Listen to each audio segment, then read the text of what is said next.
So good morning, everybody. Please sit down. So wonderful to see you here this morning. And I can see Shelley members are in mufti, and I have to commend Bella on her fantastic outfit. Bella, am I embarrassing you? Can you stand up and do a twirl perhaps for us? Go on, look at that yellow onesie. Mrs. McDonald will be absolutely proud. So thank you very much. And well done, Shelley, and other houses. Don't despair, because every term you have that chance. Just go for those house points, and you too could be wearing possibly a Pokemon onesie this time next term. So we had a particular song at the start of this assembly as you were coming in. Jamiroquai fans might recall it. This corner of the earth, and there's a picture was behind as we were coming in, because this morning I'm going to hand over at one point to members of our sixth form eco team. Well, it's a senior school eco team, but Maisie and Hetty are going to speak about it this morning. We start with some photos of the week. So we are still going to be showing photos for the week. So please keep sending them in to me because I need content. I need content, as they say, in Six Music. So I rely upon you, staff and pupils, to keep that content going. And one lady who never lets me down is the Governor, Mrs. Edwards. So let's see. This is her photo that she sent me in this week. This is her roof. She says, Mrs. Holloway, this grey heron comes and lands on my roof every day, and I see it there. And they really are majestic birds. They are huge when you see them in flight, particularly at close range. I think underrated. That's my tip for the day. Grey heron, underrated bird, really fantastic. Now, Mrs. Heathman Abbott came to see me and she said, are we allowed to send you video clips? And I said, of course we can have a video clip. So she did something very unusual in the Easter holidays. She had the good fortune to be in Seville, and it is a fantastic city in Spain. Easter time, spring, orange blossom, oranges, amazing. And you have a wonderful beauty and summer warmth, but some quite interesting Holy Week parades. Let's have a watch.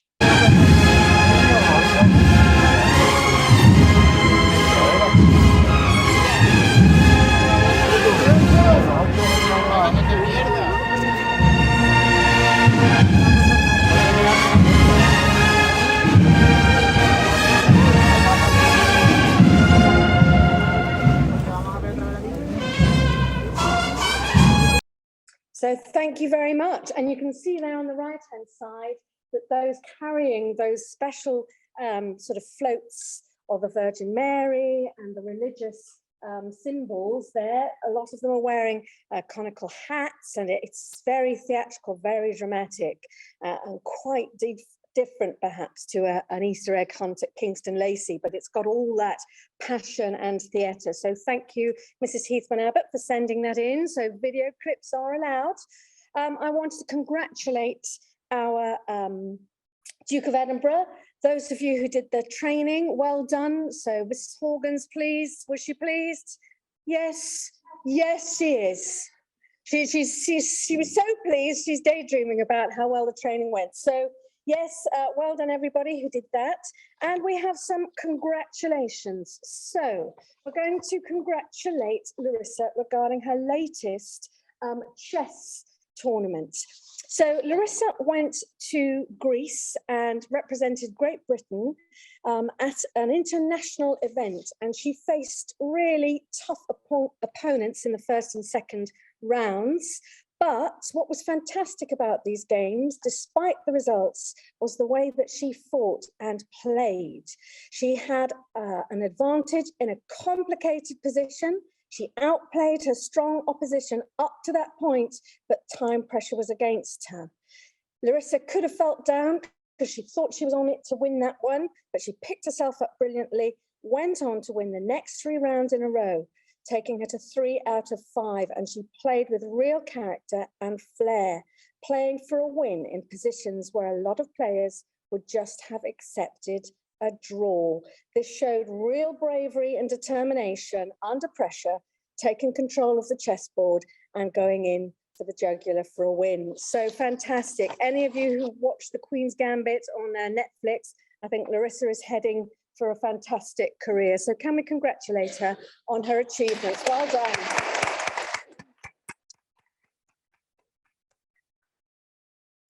Right, I'm going to hand over now to Hetty and to Maisie, and they're going to talk to you about sustainability.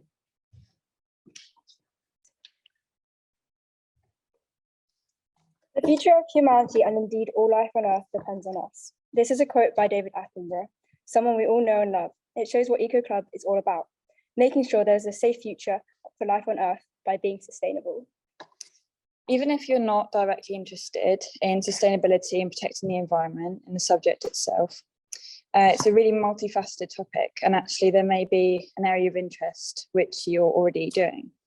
For example, sciences, I'm sure as you all know, so much research has been done previously and continues to be done, analysing the current and projected climate, and this is essential for the work that needs to be done. Maths, the intricacies within naturally forming geometrical shapes, such as honeycomb. Architecture includes both maths and science, as well as art, and is hugely influential in terms of the environmental impact of our buildings, as well as accommodating for the expanding population. In RS, ethics and cultural practices linked with sustainability, citizenship, geopolitics, company ethics, and political parties are a key part of helping the environment. In history, we can learn from the past environment. In geography, we can learn about sustainable development, especially with architecture, and research into ways to mitigate and to adapt to climate change. It can sometimes feel as if being constantly told about how much our climate is collapsing, our sea levels are rising, and that wildlife is depleting. And many of us have begun to feel as if it's a bit of a losing battle.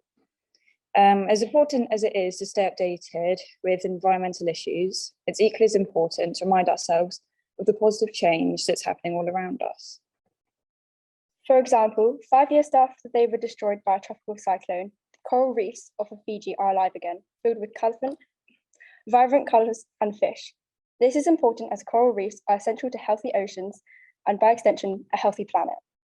Healthy reefs are also important as they protect coastal communities, which are dependent on them for food, livelihoods, cultural practice, and coastal protection. As well as this, Switzerland's biggest city is turning off gas for good. Wind and solar panel growth is finally on track to meet climate targets. And as mentioned in last week's assembly, seagulls have returned to Scotland for the first time in over 100 years. Another problem with the news we hear is that it not only feels really negative, but the issues feel almost a bit unsolvable to us as individuals. The issues we hear are complex and seemingly a bit out of our capabilities, such as climate change, which involves a combination of factors which make it hard to tackle directly. However, it is vital that we're not discouraged. All of us can do something about climate change, whether it be reducing our carbon footprint or shopping sustainably. As Tesco says, every little helps. A quote that I know Mr. Butcher is particularly fond of is, "The world does not shape us, we shape the world," by Captain America. And although this might not be a school leaves assembly, it's still just as true as ever. At school, you can get involved with helping the environment by putting your recyclable rubbish in the bins at the junior entrance, over there. There are specific bins for specific things, such as bread bags, crisp packets, and pens, so please make sure you put them in the right bins. So if this interests you and you want to learn more, you want to be more active within the school sustainability schemes, Eco Club is starting soon. It'd be really helpful if you could respond to the Google form that was sent out just before Easter. I know so many of you have loads to say and are actually really informed about the issues that are happening. By responding to the Google form, we can also add you to a Google Classroom. So even if you can't attend the club, you can still stay up to date with the work we're doing and sign petitions. If you weren't here last term, all you have to do is just remind us and we'll send it to you. To find the Google form, all you have to search up is what's on the screen. Thank you very much.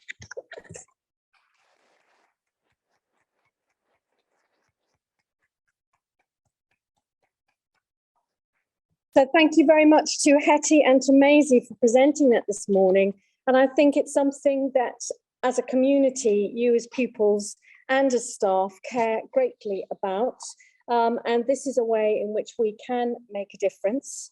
There's another way in which we're going to make a difference as a school. So we intend to develop completely new curriculum strands so that all of our pupils receive teaching on sustainability and also on material science, because as Maisie and Hetty were saying to you, actually, when you design a product, when you build a building, when you run a company, if you have an awareness and an understanding of how to do this sustainably, then that is positive for every area in society. So Mr. Cutland is going to lead on this as a whole school lead, helping me and our teams and our staff to develop those curriculum strands. They haven't been integrated into a school, to my knowledge, across all year groups from 3 to 18, and that is our goal, that by September, that will be incorporated. You're already doing lessons on this in geography, science, ethics, business studies, economics, all these areas, you will be covering it, but it's pulling those strands together and enhancing in a number of areas. So watch this space because we intend to lead the way, as this is part of, I believe, the critical education that you are receiving at school. Now we have one notice, but it is a virtual one. It crashed the presentation. It was so high tech, the PowerPoint slide couldn't cope with it. Might it cope in a Zoom assembly next week? It'll cope in a Zoom assembly, so it can't cope on PowerPoint, but we will show you. It's just too high tech, that notice. It's a very funky little video clip. So that's a little bit of a teaser and a taster for next Monday. So I wanted to just congratulate our tennis teams. I had an update from Mrs. Camp. She said, the tennis season has started well this year with both Aberdare teams winning their first round. We have league matches for the under 13 and under 15 next week, as well as the second round for the Aberdare Cup B team. In addition to the team success, the tennis girls are all doing very well individually, and it's been great hearing about their success in tournaments. For the junior school girls, we'll be starting our Spencer and Nightingale Cup matches soon. So can we wish them well and congratulate our tennis players on their progress so far? Well done.